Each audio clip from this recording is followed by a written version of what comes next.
ലോക്സഭയിലെ സീറ്റെണ്ണം 850 ഉയർത്തി വനിതാ സംവരണം നടപ്പാക്കാനുള്ള ഭരണഘടനാ ഭേദഗതി ബില്ലിനെ പാർലമെന്റിൽ ഒറ്റക്കെട്ടായി എതിർക്കാൻ ഇന്ത്യ സഖ്യ നേതാക്കളുടെ യോഗത്തിൽ തീരുമാനമായിട്ടുണ്ട്.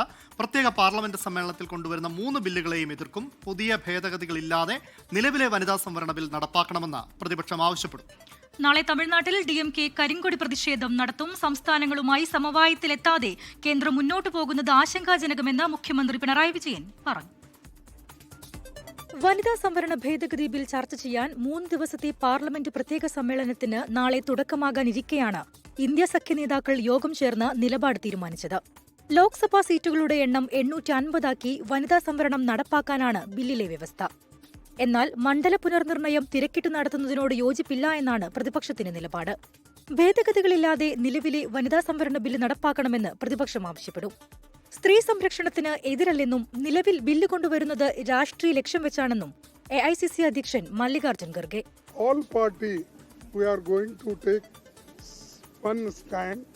We unitedly should fight in Parliament and we'll oppose this bill. But I want to tell you we are not against the reservation.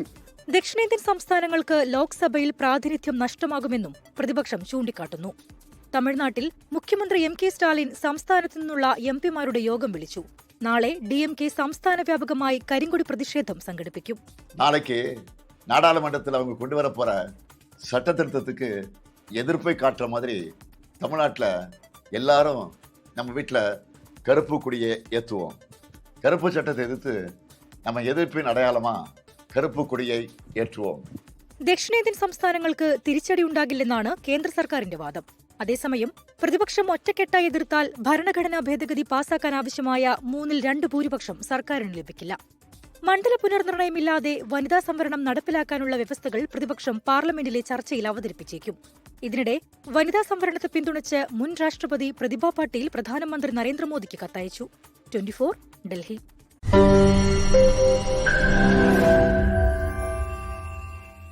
ലോകത്തെവിടെയായാലും ഏത് സമയത്തും 24 വാർത്തകളും ഓഗ്മെന്റഡ് റിയാലിറ്റി പാക്കേജുകളും എക്സ്പ്ലെയിനറുകളും വിശദമായി കാണാൻ ഞങ്ങളുടെ YouTube ചാനൽ നിങ്ങൾക്ക് സബ്സ്ക്രൈബ് ചെയ്യാം.